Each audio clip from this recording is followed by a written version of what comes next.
आज से 2-3 रोज पहले माइक हैसन से बाबर आजम पर सवाल हुआ कि आपने बाबर आजम को ओडीआई स्क्वाड से बाहर क्यों किया, ओडीआई स्क्वाड से ड्रॉप क्यों किए।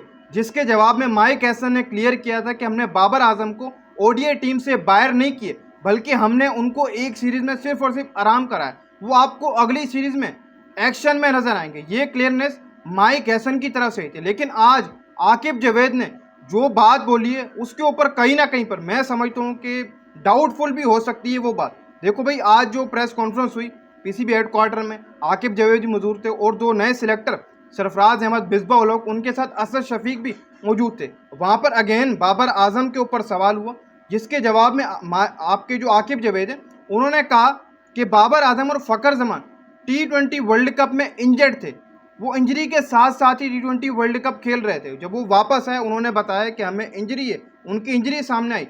तो अब हम उनके ऊपर क्या पता इंक्वायरी करेंगे कि इंजरी के बाद ये दो बड़े नाम कैसे इतना बड़ा इवेंट खेलकर आ गए, पूरा इवेंट इन्होंने खेल लिया। सबसे पहला सवाल ये है कि माइक हैसन ने पिछले दिनों कुछ बोला और आज आकिब जावेद ने कुछ बोला। माइक हैसन ने ये बोला था कि हमने बाबर आजम को आराम दिया, और आज आकिब जावेद ने ये बोल दिया कि बाबर और फ़खर जमान तो इंजर्ड थे। सबसे पहला सवाल ये है कि फ़खर जमान को आपने मौका कब दिया। फ़खर जमान को एक मैच में मौका दिया, वो भी आप कह सकते हैं न्यूजीलैंड वाले में बारिश हुई जहां पर उनको आपने 11 के अंदर रखा। फिर उसके बाद श्रीलंका वाले मैच में वो इन एक्शन नजर आए, जो डू डाई मैच हमारा था सुपर 8 का, वहां पर उन्होंने 70+ रन की इनिंग खेली। उनको देखकर कहीं भी नहीं लग रहा था कि अब वो जरा सा उनकी फिटनेस मसाइल हैं या फिर वो कहीं पर जरा सी माइनिंग से इंजरी में, जिस तरीके से फ़खर छोड़ खेल रहे थे। एक बंदा 70+ इनिंग खेलकर चला गया।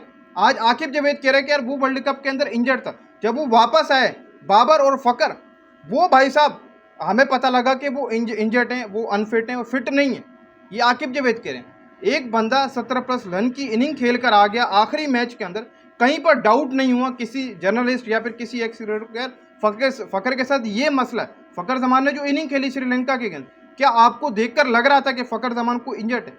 लेकिन आज आकिब जावेद ने पता नहीं कौन सी एक नई थ्योरी, एक नई बात निकाल दी। असल मसला बताऊं क्या? असल मसला ये कि जब आप T20 वर्ल्ड कप में शिकस्त खा के तो आपको किसी न किसी के ऊपर मलबा डालना ही होता है।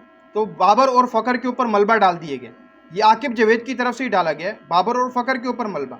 देखो भाई, ये पहली प्रेस कॉन्फ्रेंस थी, आप कह सकते हैं कि T20 वर्ल्ड कप के बाद, हमारी शिकस्तों के बाद, वो शिकस्तों को ढांपने के लिए आज फ़खर के ऊपर और बाबर के ऊपर मलबा डाल दिया गया।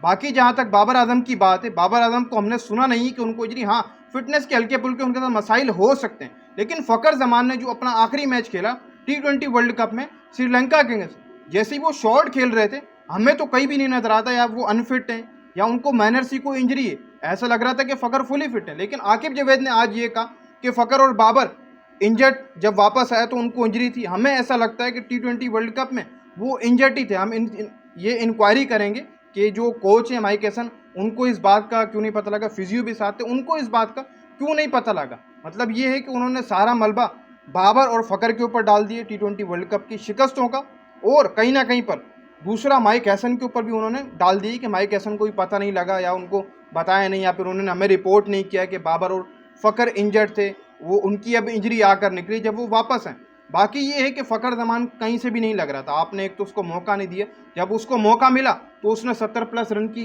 बारी खेल दी, और अब आप कह रहे हैं कि शायद फ़खर इंजर्ड थे, उनको कहीं ना कहीं फिटनेस के मसाइल थे। मुझे समझ नहीं आता कि ये करना क्या चाहते हैं। कोच कुछ और बोल के गया पिछले दिनों बाबर के ऊपर कि बाबर आजम भाई साहब कह सकते हैं कि आप उनको हमने आराम दिए, एक सीरीज नहीं खिला रहे हैं, अगली सीरीज में वो इनएक्शन नजर आएंगे। आज आपके आकिब जावेद ये कहते हैं कि बाबर भी इंजर्ड है, फ़खर भी इंजर्ड है। जब ये वापस T20 वर्ल्ड कप खेल कर आया तो इनको इंजरी साबित हो गई, यानी कि फिटनेस के इनको मसाइल थे दोनों को। और T20 वर्ल्ड कप हमें लगता है कि बाबर और फ़खर ने इंजरी के साथ खेल लिया। हम इसके ऊपर इंक्वायरी बिठाएंगे, इंक्वायरी करेंगे। ये कहना है माइक हैसन का। कोच को भी क्यों नहीं पता लगा माइक हैसन का? मतलब ये है कि मलबा कहीं ना कहीं डालना ही होता है, आपको शिकस्तों का ढांपना ही होता है। तो माइक हैसन भी, वो आप कह सकते हैं कि आकिब जावेद भी कहीं ना कहीं पर दो बड़े नामों को पकड़ लिया, उनके ऊपर सारा मलबा डाल दिया और प्रेस कॉन्फ्रेंस खत्म, वो उठ के घर वापस चले गए। तो कुछ ना कुछ करना ही होता है आपको किसी न किसी मौजू के ऊपर। तो आकिब जावेद ने वैसे किया। लेकिन असल बात ये है कि ना तो बाबर इंजर्ड हैं, ठीक हो गया, ना तो फ़खर। चलो बाबर का मान भी लेते हैं, बाबर ने कोई इनिंग नहीं खेली T20 वर्ल्ड कप में, लेकिन फ़खर जमान को एक मैच में मौका मिला, उसने अच्छी तगड़ी खासी इनिंग खेली, उनको देखकर लग नहीं रहा था कि यार उनको कहीं फिटनेस के मसाइल हों या फिर आप कह सकते हैं कि उनको कहीं इंजरी हो। तो इससे ये बात साबित होती है कि शायद आकिब जावेद ने जो आज बात की वो शायद एक गूंगी छोड़ी है, मुझे ऐसा लगता है। चीज़ें आपके सामने, आपकी क्या ओपिनियन है कमेंट सेक्शन में ज़रूर बताइएगा।